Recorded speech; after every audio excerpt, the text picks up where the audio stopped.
Yeah, everyone is in. Everybody's in. Great. Hi, everyone. Hello, good morning. My name is Caroline Silikunas. I hope you can hear me. I'm the General Manager of the European Microfinance Network. And we are really pleased to welcome you today for this webinar. We have between an hour and a half, depending on the level of participation from yourselves and the number of questions you have for our speakers. And so I would just like to welcome you warmly again. Very happy to organize this webinar. The topic is super interesting. Before we move to this, I would like to just take a few minutes to explain how this webinar was possible and the support that we got. So please bear with me. This is a SIFTA technical assistance webinar. And it is part of the advisory support offered by the InvestEU Advisory Hub.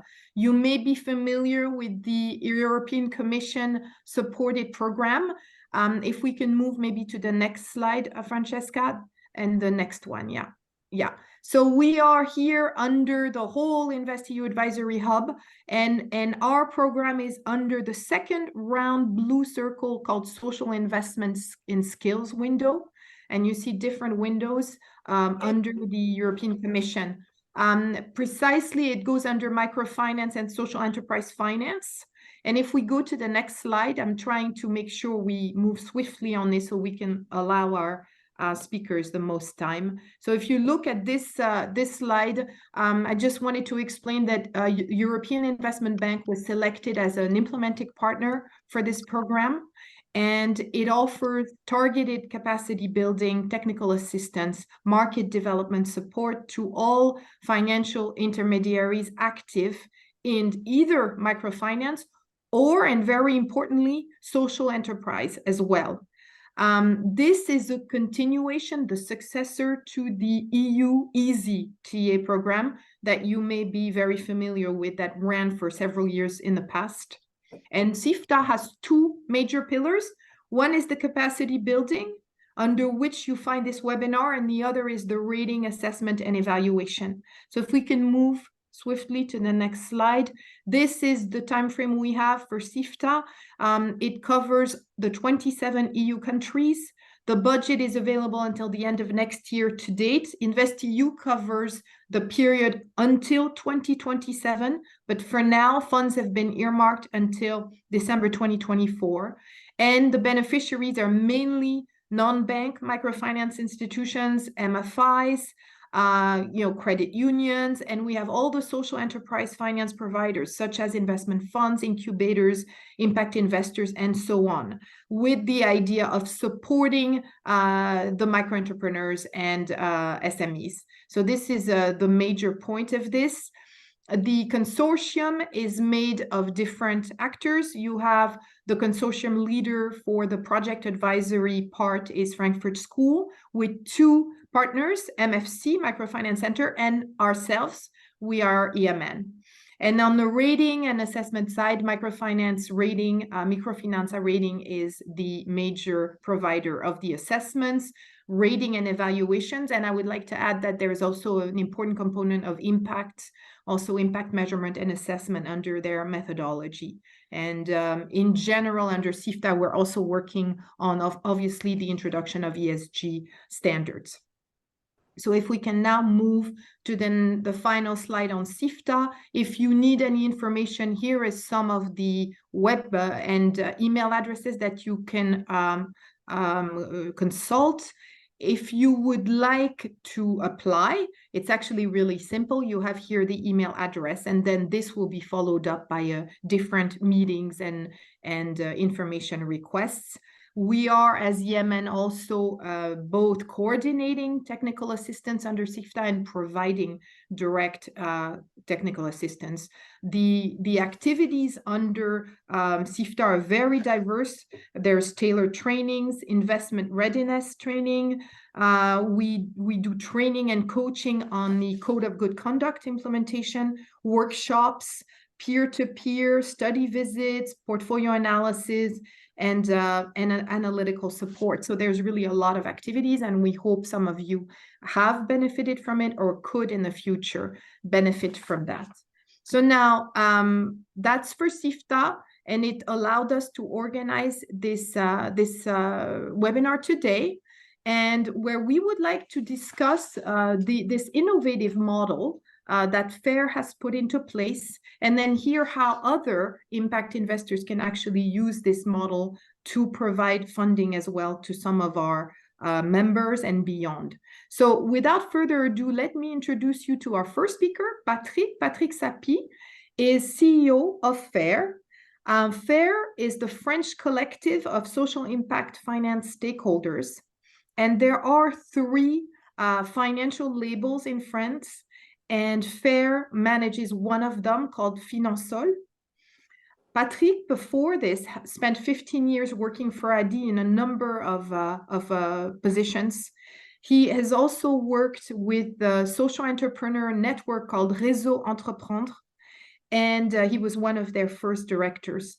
In 2010, with support from ADI, from BNP Paribas Fortis, and with support from the European Investment Fund, he set up MicroStart in Brussels, which I think many of you know. This is a microfinance institution incorporated under Belgian law.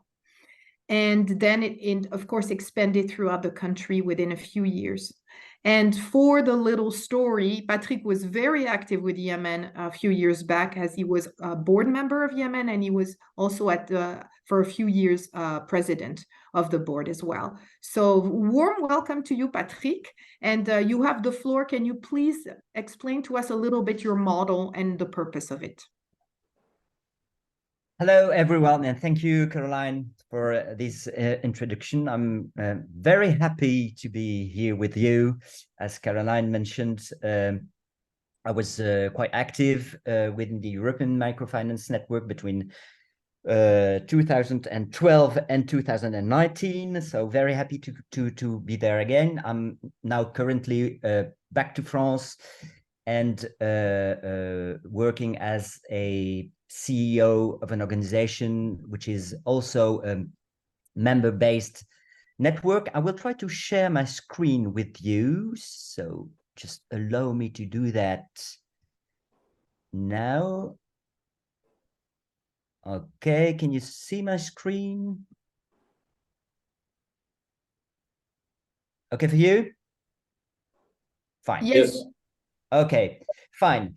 And I would say that one of the main goal of this webinar today is just to give you a very concrete example and an overview of how financial stakeholders, but also social enterprise and microfinance organizations in France try to build up since now 1995 a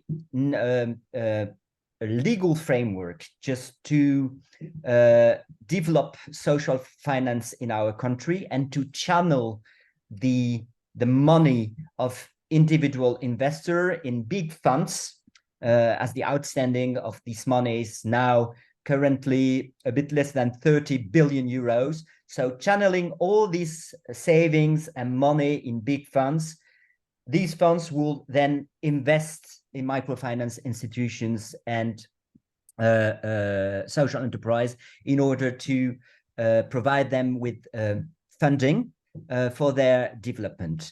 And I will also present a French financial innovation that are 90-10 funds, where part of the money collected by asset managers and banks could be channeled directly to social enterprise and microfinance organizations. So that's the main goal of my presentation today. And we will have with us Olivier, who can also testimony for that, as he has a very good experience and expertise in social impact finance in France and also in Europe. So sorry to interrupt you. Is there a way that you could put your presentation on full screen? It is actually for me in full screens. I will try to do that again. Just don't move. Okay. Is it better now? Yes. Yeah? Okay. Sorry. Just maybe 2 words about FAIR. For FAIR stands for a French acronym, which means funding, giving business support, provide impact, and gathering together actually more than 140 different members. So we are actually a network. We are not a social investor, but we are gathering together social enterprise, microfinance organizations, banks, asset management companies, NGO, and also a lot of universities, center of research, and committed individual in our network.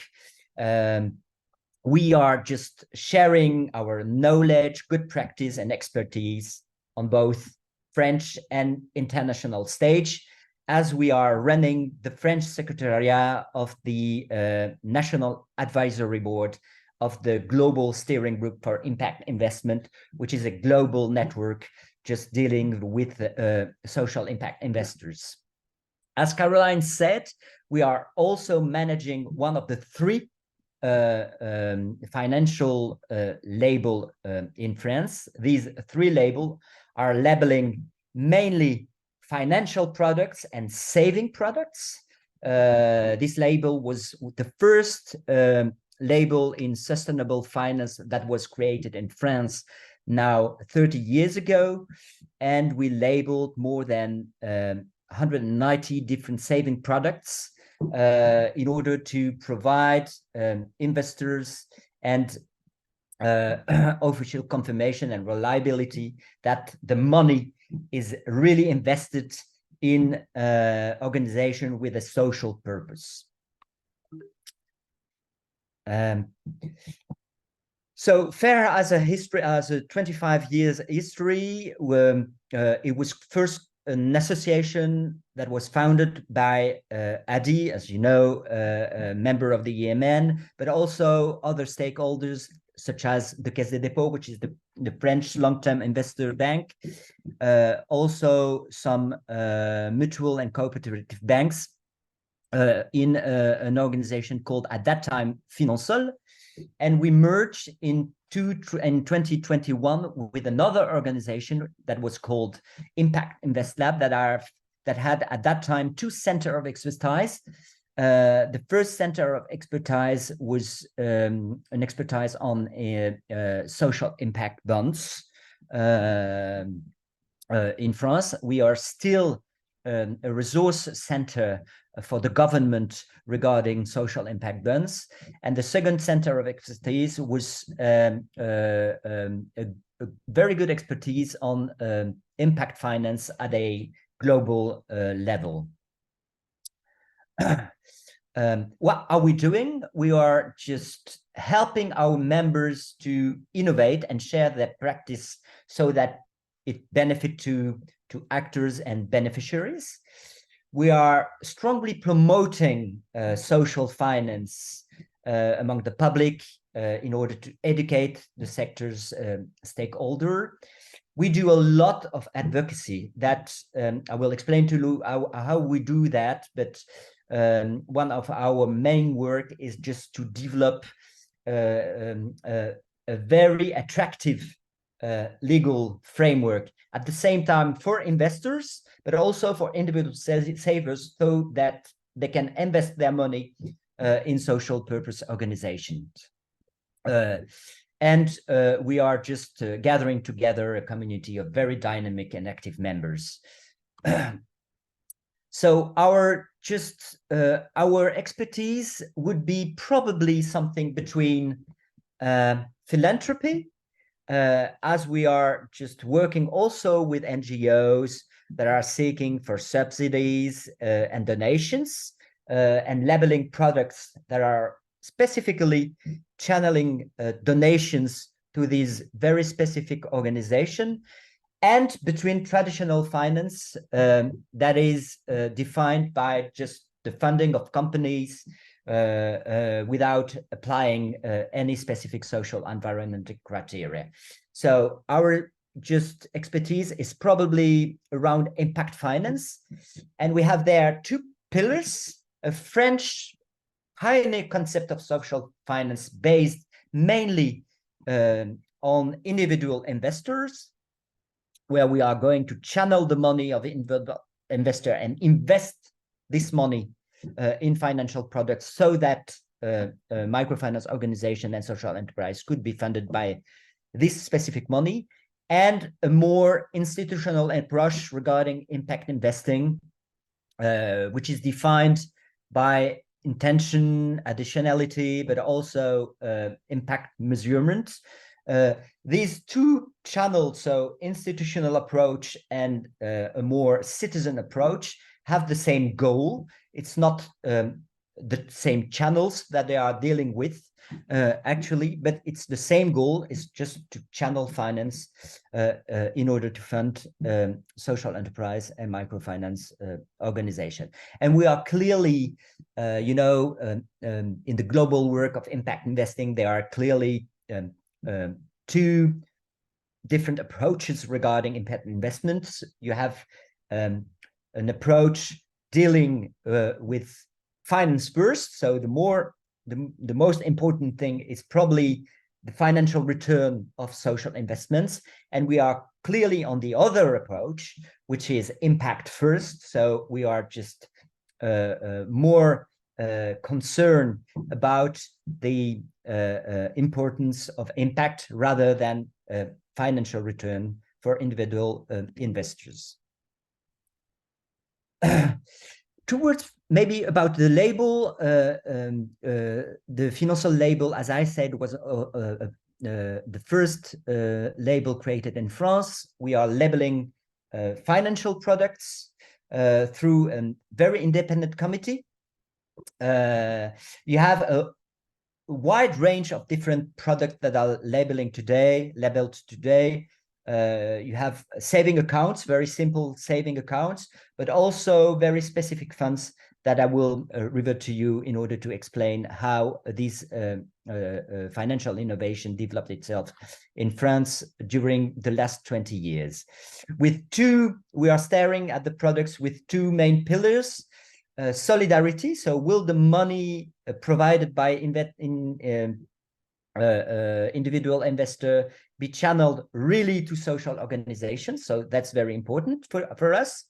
And transparency, so the investors need to provide individual savers with all the information regarding where does their money goes. There is a little scheme regarding all the loop between social savers and social enterprise. So you will see there on that screen, social savers are saving the money through very specific saving products. The money is collected by big collectors such as asset managers, banks, management company, and this money is invested in social enterprise and microfinance organization.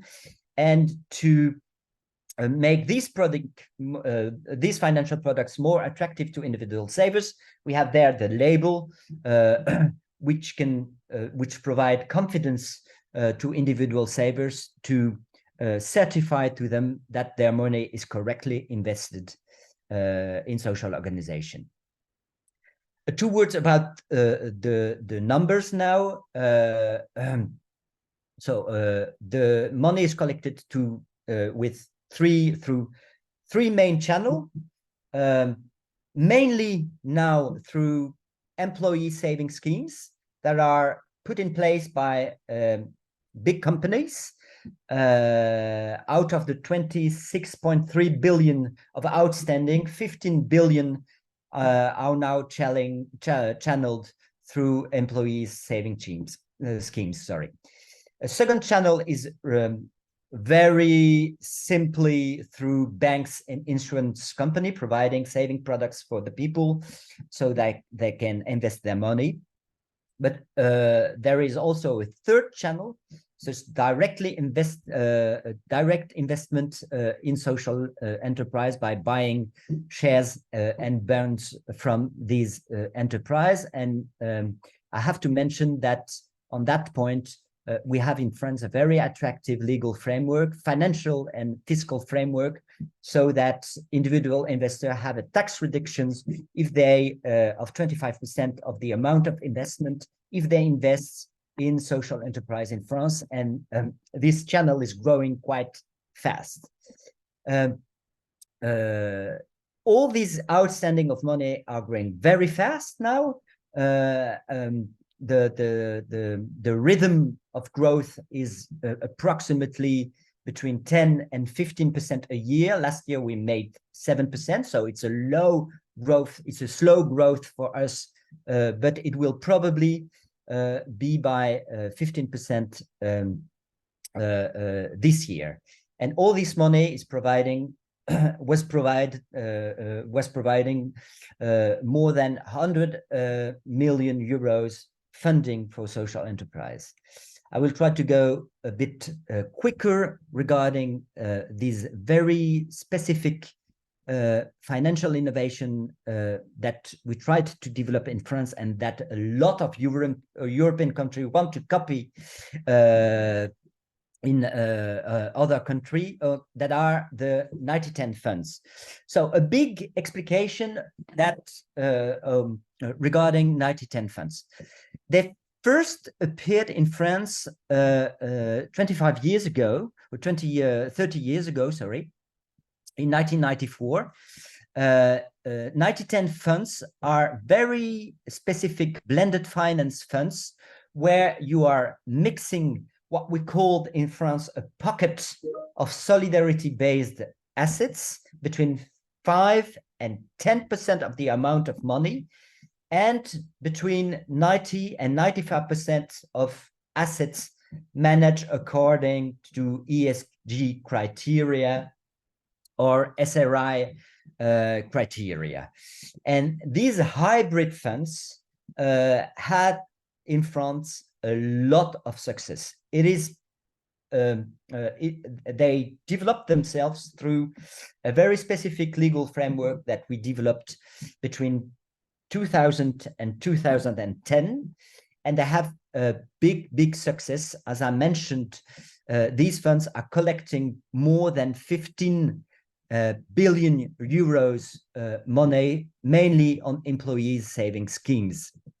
And the pocket, the social pocket and the solidarity-based assets between 5 and 10% is directly channeled to fund social enterprise, social impact investors, and microfinance funds.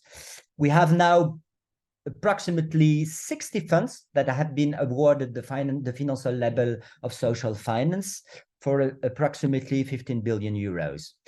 And I tried here to make and to show you a very concrete example with an organization that you know.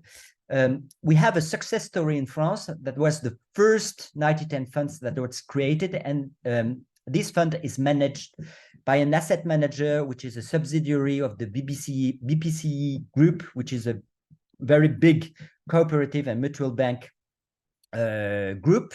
The asset manager is called Mirova, and Mirova is collecting a lot of money of individual investors on these 90-10 funds. And this money is channeled through social investment, and mainly of this money is going, for example, to ADI in terms of long-term loans, between 5 and 7 years, equity, but also subordinated loans. And the rest of the money, between 85 and 90%, is invested in listed assets. And here you have a very concrete example of what 90-10 funds can do. The amount of outstanding is now more than 1 billion euros. So it's a big amount of money, and social organizations get a lot of money through these funds. And you can see here that social investment are providing the individual investor with a kind of social performance. And the listed assets that are invested in the market of the financial markets are providing for the individual investor financial return. So you have both social performance through the 5-10% pocket and financial return through the assets invested in financial markets.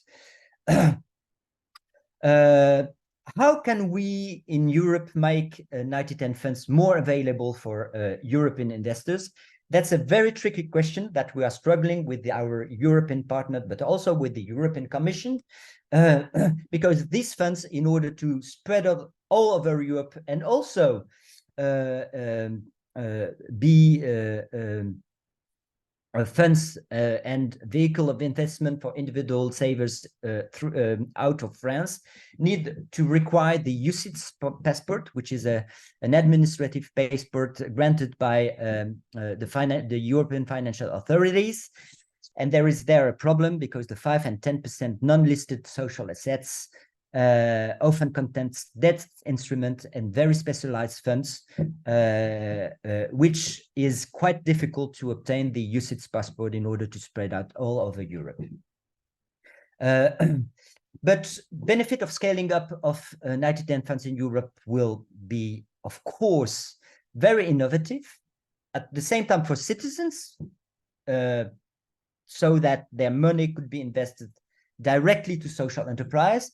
Also for companies developing salary schemes for the employees, so that their employee outside France could also benefit from these 90/10 funds. For asset manager to collect the money outside France in order to channel it to French organization, but also, and that would be my last slide, to European social enterprise and European social microfinance organization.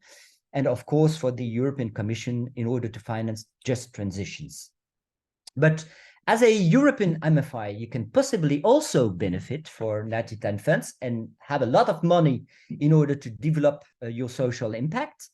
If you have a social mission, you are also scaling up, as the tickets for these investment are between 300,000 euros and 5 million euros, so big tickets. If you are seeking for long-term loans and equity to fund your portfolio, of course, but also equity and long-term loans. And of course, if you are assessing your social impact, that's very important.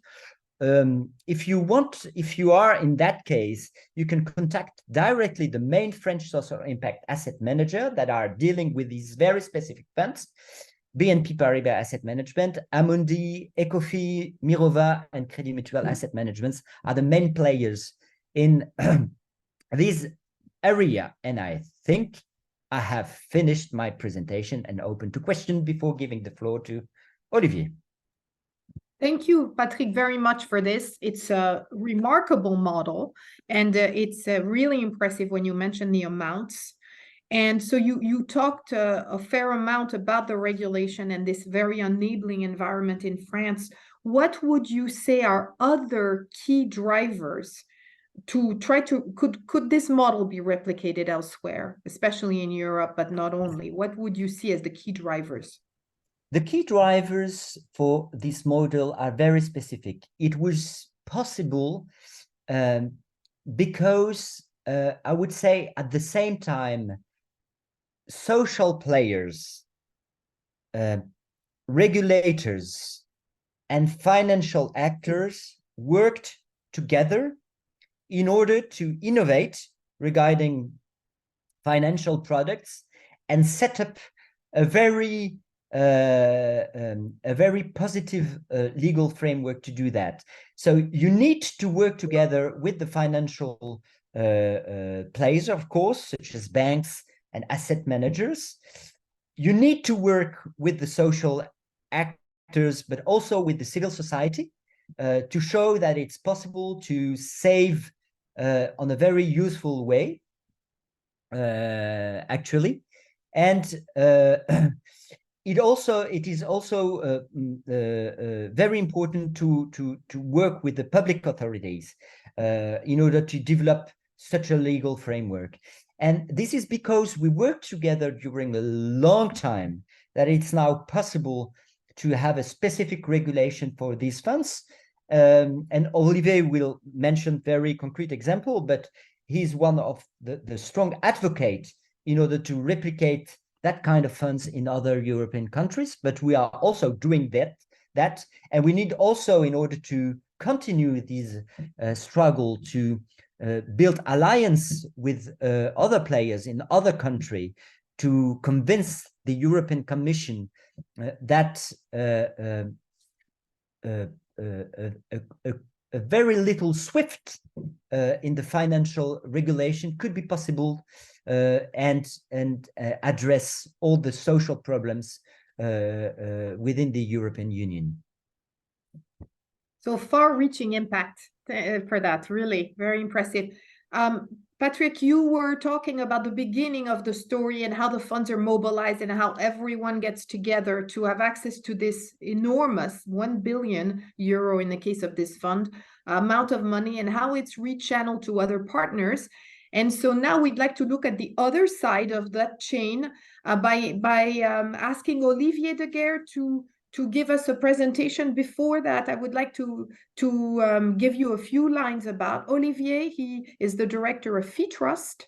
Olivier Deguerre founded FeeTrust in 2003 with the belief that investors have a decisive role to play in encouraging companies to adopt sustainable and positive business models. FeeTrust is a pioneer in impact investing in France, and it invests and supports companies that engage in a positive transition of their business models. Olivier, with the FeeTrust team, is developing a long-term investment approach to support companies in their transformation process for the ones that are listed, and unlisted companies with a high social impact in their scale-up. Before creating FeeTrust, Olivier developed a long experience as an asset manager. He worked for families, foundations, institutional investors. He created GT Finance, Christophe Finance, and then joined Credit Suisse Asset Management in 1998. He was managing director of Credit Suisse Asset Management in London and a member of the executive board of the French subsidiary. So a very, very rich experience for Olivier. Would you please explain to us a little bit the concept of FeeTrust and how that ties into the work of Patrick? Over to you, Olivier.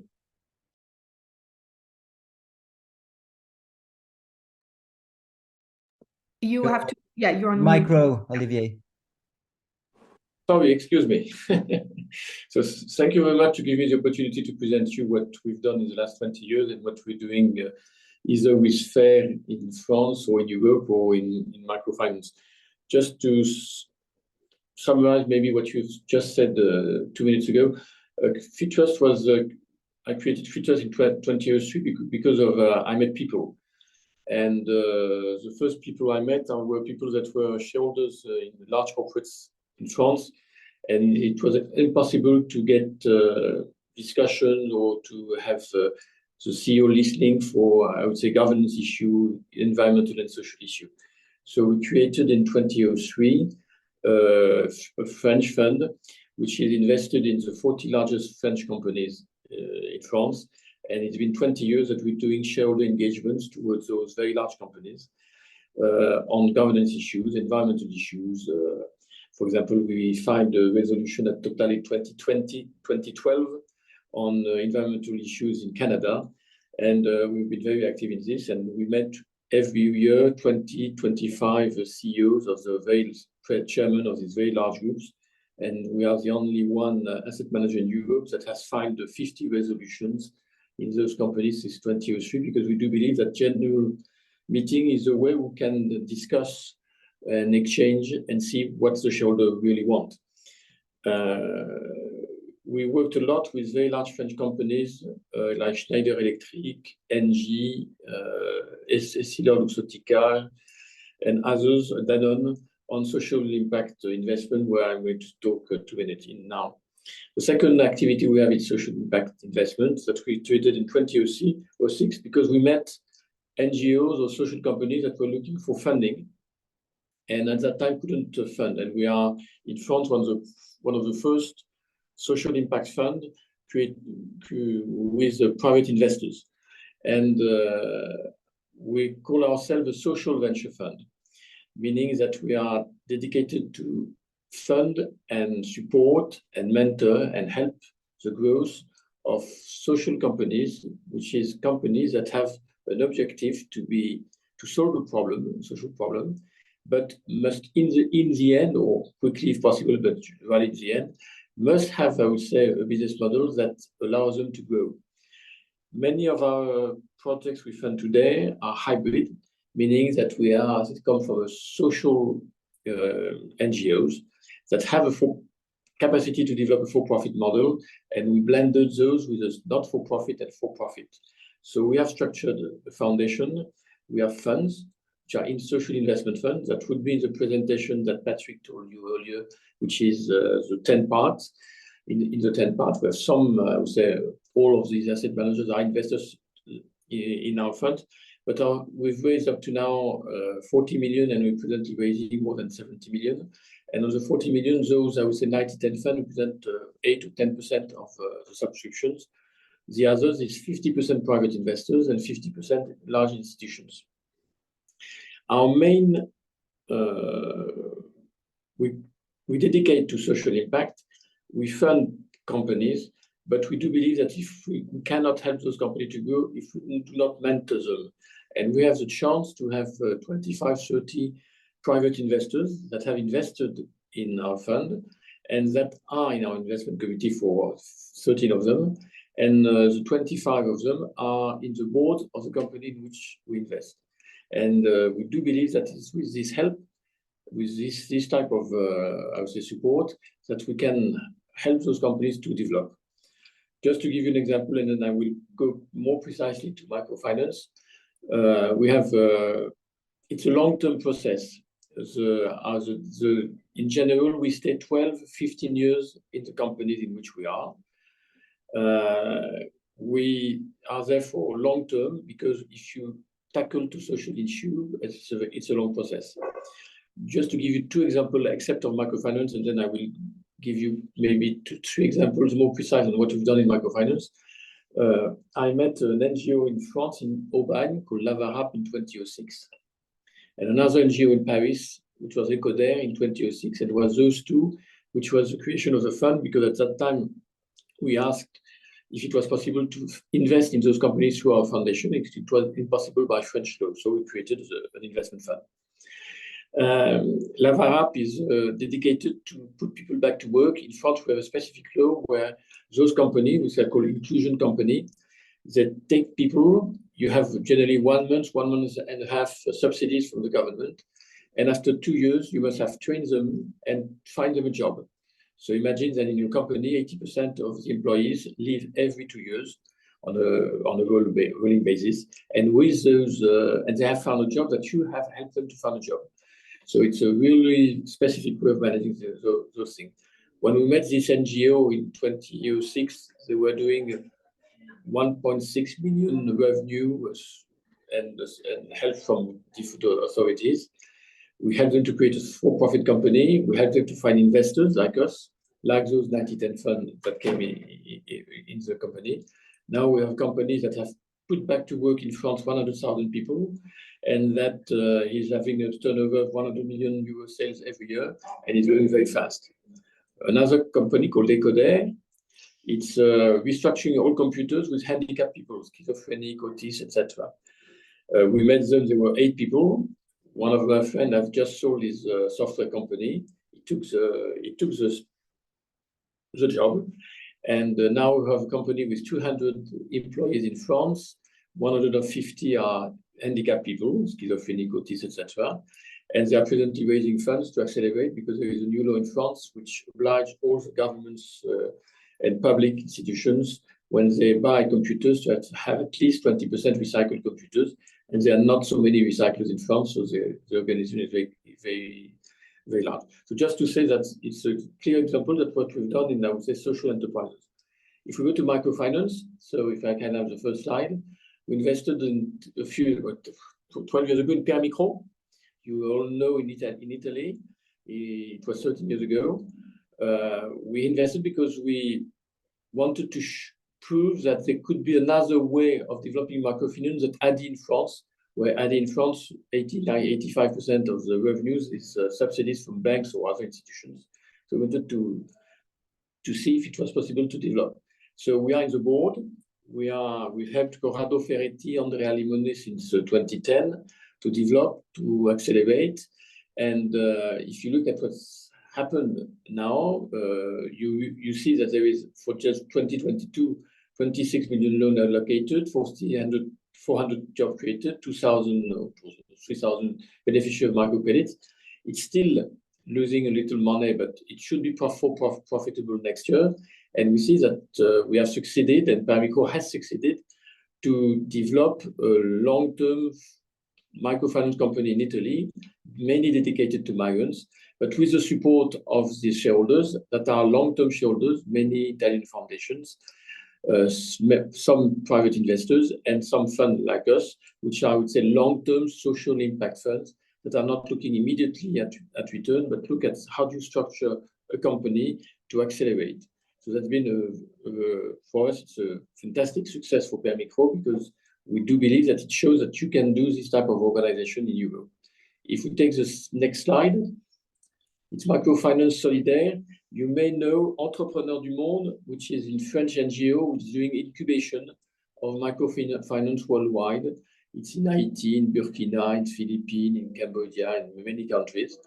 And had a problem in 2008, 2010, that those very, very small microfinance institutions couldn't find any funding from local banks.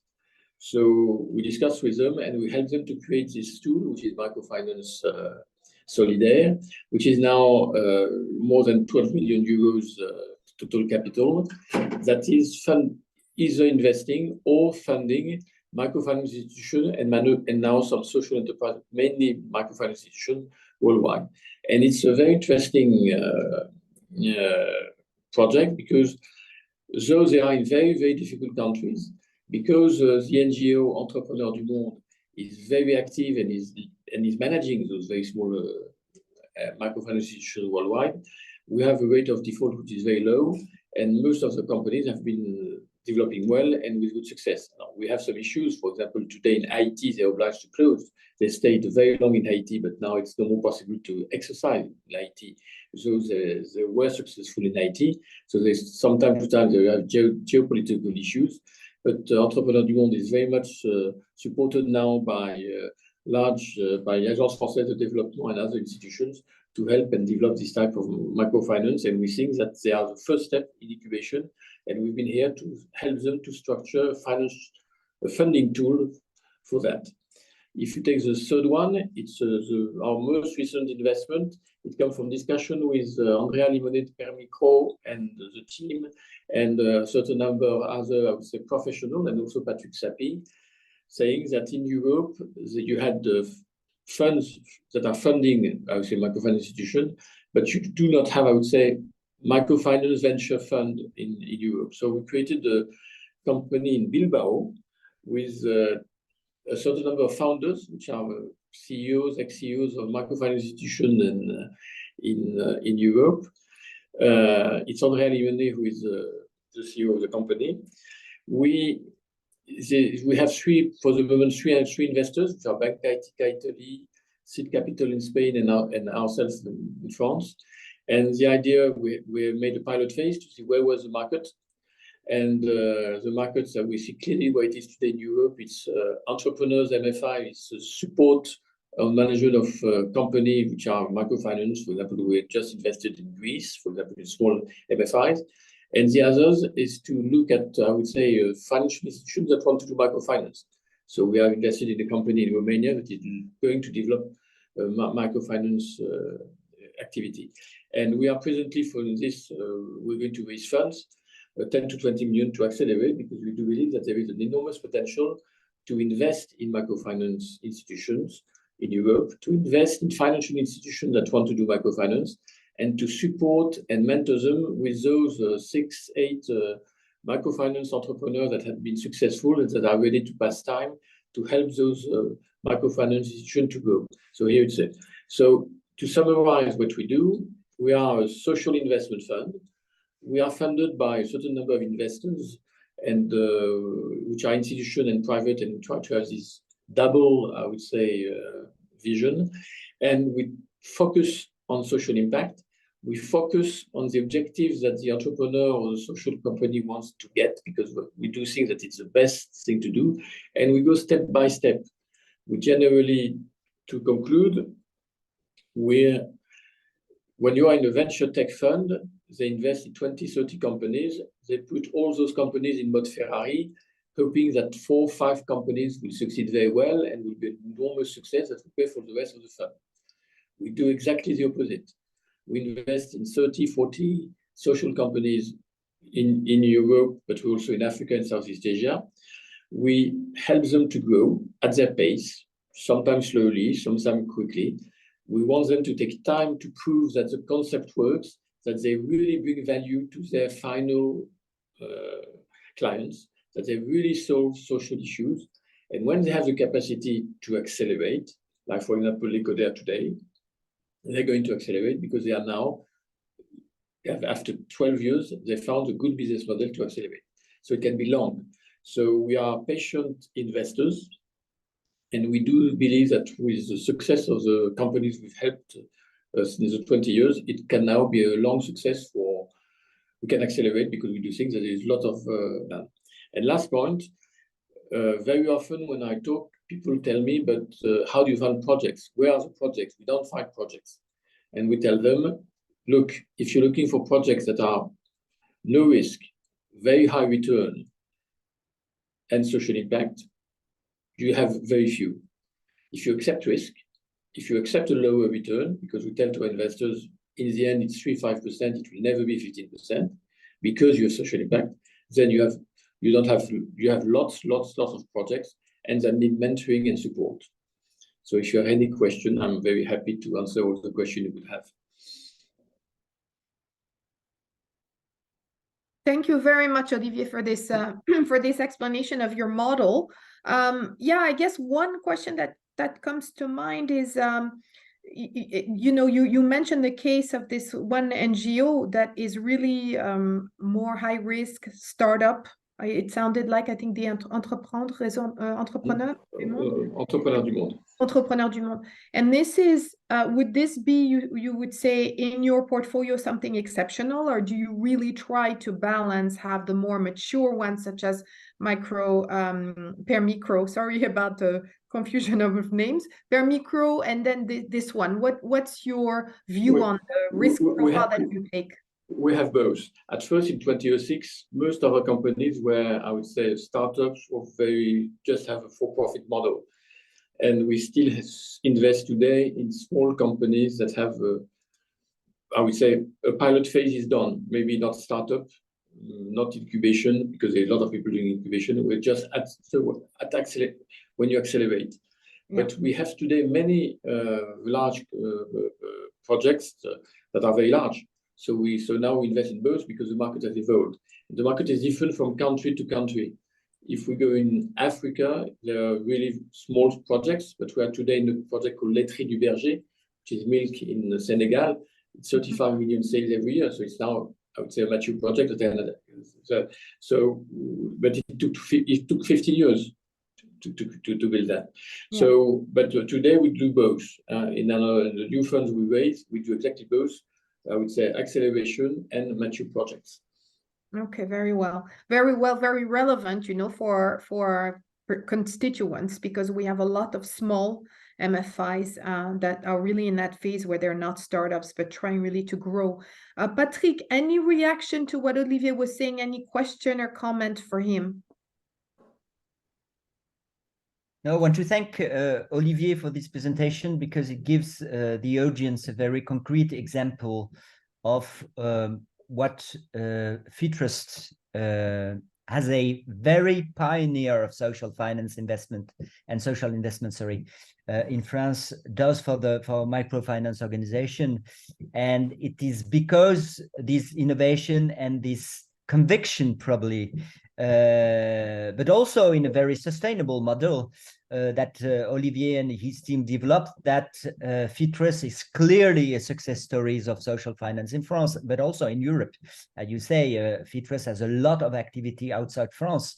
And it showed you that through the channeling, and I know that the shares of FITRUS are actually labeled by the Financial label.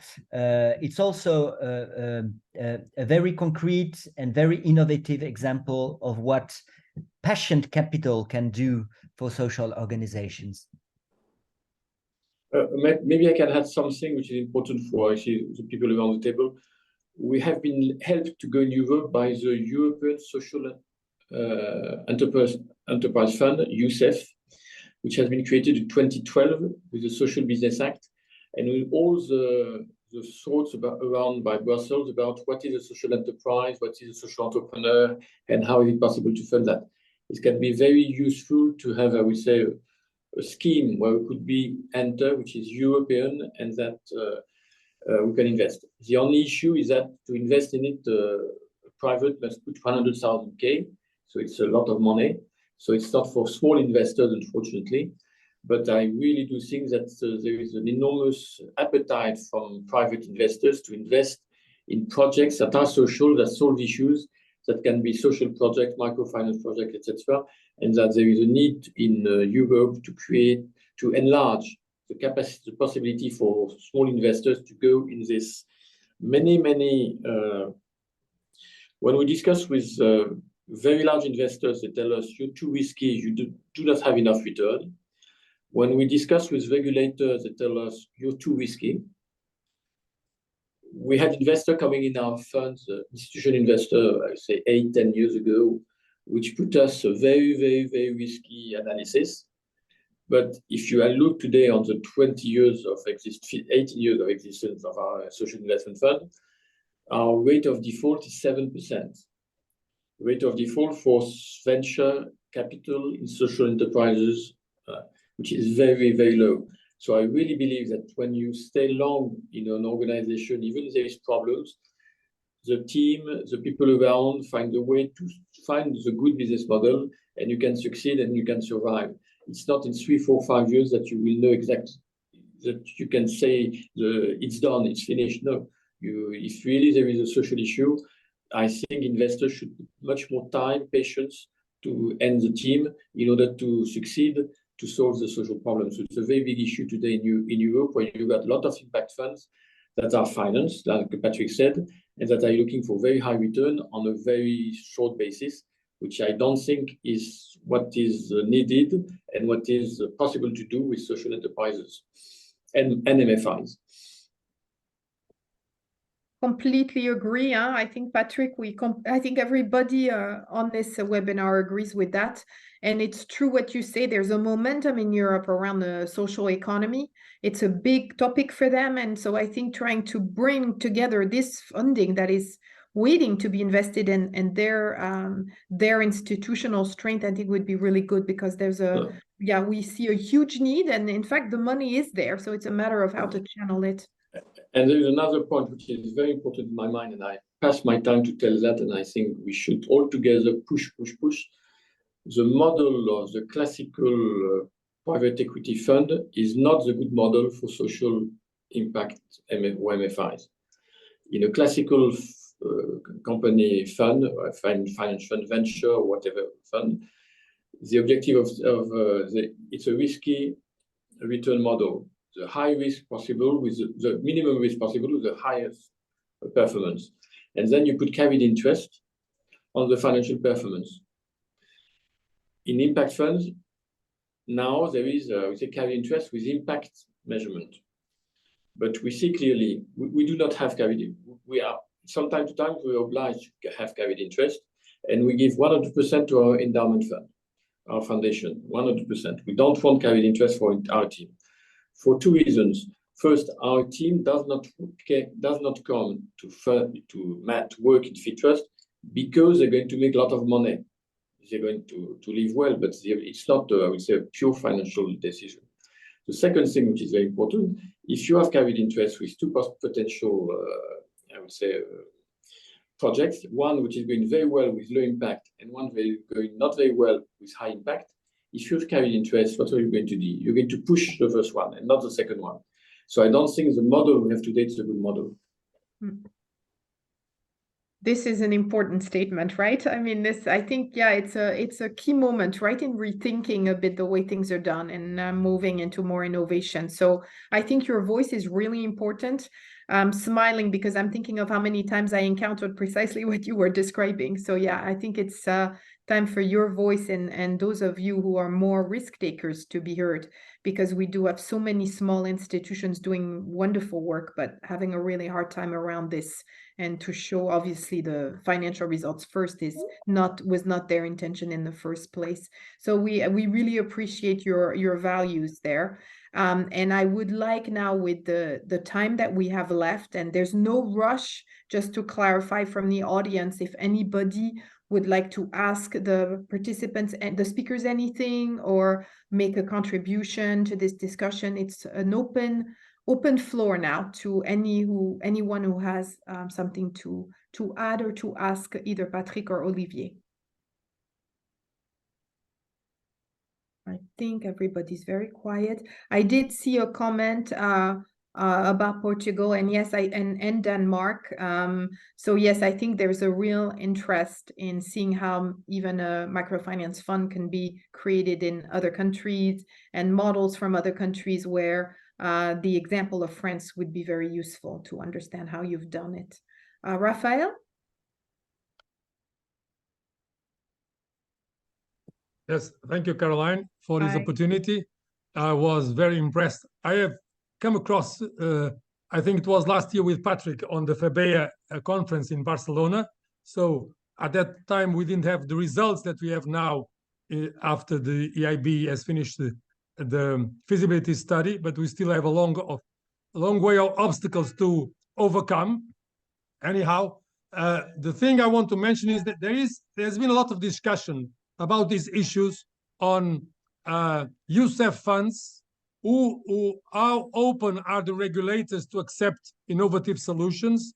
The combination of risk and return, and how long should the investment be maintained in the investees is always an issue to be discussed. The only thing I like to share with you is that we had here in the country a public policy instrument which was called Social Innovation Funds, which will be closing now. In the end of this year, will be closed. And this Social Innovation Fund was a pilot project sponsored even by the European Commission, with two windows. One was a debt fund and was an equity fund. Debt funds was to be channeled as a fund of funds, should mobilize the interest of traditional banks to channel, debt, so long-term loans to social innovation projects, either non-profit entities or for-profit entities. Not a single bank wanted to join this initiative. So that window was open and closed without not one single deal. Okay. The equity funds, okay, mobilized some philanthropist players on a match fund, on a matching scheme. Now, if we mobilize these private investors, let's say a certain amount, the social impact funds could then, which is a public body, okay, would put 70%. So it will be, in principle, was a 50-50 arrangement, but also it didn't prove to be successful. And finally, it went as the matching scheme was 30-70. In total, this was supposed to mobilize 50 million euros from the European funds. Okay, it will be closing this year. In December 23, this fund will be closed. We don't know exactly why it will not continue for the next European programming period. That's something that we need to clarify here. But this only to say that in the country, these topics has been on the table for too long. without anything really happening. That's my sense of disappointment. Is that a lot of conversation, a lot of ideas, but in reality, to mobilize the traditional players has been almost impossible so far. Thank you. Any reaction maybe from some of the other participants, and also Olivier or Patrick, any reaction to that? I mean, I think it's yeah, Raphael, it sounds like, you know, one of the things that Patrick was saying is he had sort of like the perfect reunion of different levels, from regulators to insurance companies, to everybody, you know, wanting the same, but over many, many, many decades of work. So Patrick, any reaction to this? No, it's very, words of the wisdom? reaction of Raphael is very interesting, and I know Portugal is a very interesting case regarding social finance. We are working actually with other European countries in order to push a more positive legal framework regarding the development of social funds, as we do, for example, with the Spanish people. And we will be very glad in order to work with our Portuguese partners in order to see whether it's possible to develop that kind of funds in Portugal. The main important thing is, and that's probably one of the lessons of what we did in France since 30 years, it is really very important that we work together with, at the same time, social organizations and social enterprise, financial actors such as investment funds, but also banks, but also the regulator. And it's quite difficult to put them together at the same time on the same subject.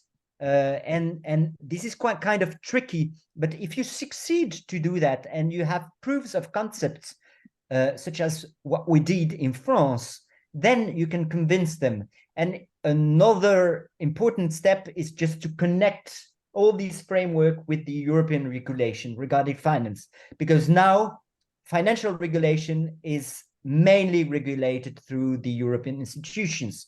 So that's also very tricky, just to gather together all the actors within a member state and at the same time connect with the European Commission in order to improve legal framework for social finance.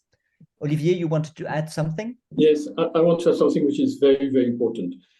If you look at France, the success in France didn't come from banks, institutions, etc. It came from a group of people that convinced the government to move on this. And when they created by the Loi Fabius the 90-10 fund, all the banks were against. All the banks were against. And now it's a success. If you look at the Social Business Act that Michel Barnier developed in 2012 in EU, most of the commissioners were against. No one understood what he wanted to do. But we had the chance that his wife was the chairman of a social enterprise in Haiti. So he had been 5 or 6 times in Haiti looking at social enterprise in Haiti. So he knew what it was. And he realized that it could be a good thing to implement in Europe. So I really believe that if you want to succeed in a country, it was happening in Portugal. It was the government who decided to move. In Spain, it's also the government who is moving as a government. It must be the government which moves, and behind, the investors will come. 95% of investors in Europe today, or in the US, it's the same, are École de Chicago School. We make money and we give. You separate the social from the investment. So I do think that it's a change of culture. So it's a long process, but you have to find someone in the regulator, in the government, that is going to agree for that and push for that. If you don't find that, it will be long process. And I just want to add something, a very concrete example of what we did in order to develop the legal framework. We worked indeed, like Olivier said, in 2001 with the regulators, and we did that again in 2008 and in 2019. And one very concrete example is that we work on a legal framework to oblige asset management company and banks to provide at least one social fund for the individual savers in their employee savings scheme. So to make a constraint on financial actors to encourage social investment. And that works, actually. That's part of the explanation of the success of the 90-10 funds, because you have an obligation for banks and asset manager to propose at least one social fund for employees and individual savers. And that's how it works. And at the same time, if you do that, the supply will develop the demand. I'm convinced of that. If you have the good framework, then you will encourage the supply of specific funds, and then the demand will come. That's very important, and it goes that way. And we proved in France that it goes that way. Let me just add, if I may, that we are just now working, and that's why and Yemen will be called, has been called already to help us on that, on a partnership with a cooperative bank. In fact, the only Portuguese cooperative bank that covers the whole territory. Of course, we are just now talking about a pilot solution in the Azores with it's a cooperative bank. It has been started. It's a long established, more than 100 years working in the country, but it started from the farming sector. They were trying to attract it from the farming sector to the social and impact investment field, which for them is quite something new. You know, they are very, in spite of being a cooperative bank, their business model is very traditional, you know, because most of their staff comes from commercial banks, you know, and they only can say, okay, we are a cooperative bank. What this business different does it make to be a cooperative bank or a full listed with shareholders bank like any other? So it has to do to have the right people on the financial players to understand, as you mentioned with Michel Barnier, that you have to really have people tuned to these kind of things. Thank you, Caroline. That's the challenge, you know, you have on the table now. Yeah. Yep, but that's a good challenge, right? And we have some wise men and wise women to help us with that, right? I don't know if anybody else in the audience has any other comment and question, but I would like to, just before we close, just to thank again Olivier and Patrick for your kind accepting this offer to talk. You see that this is a really hot topic. I think it's very important for the years to come. And what we will do is we will send you will receive the presentation, and you will have access, if they are willing, to the speakers' contact information for any advice or information that you may want from them. So if there's no other question or comment, I'm going to close this webinar right now. And again, big thank you to all of you for taking the time and for participating. Thank you very much. Thank you, everyone. Thank you, Thank you, Caroline. It was very Bye-bye. good. All the best. Bye-bye.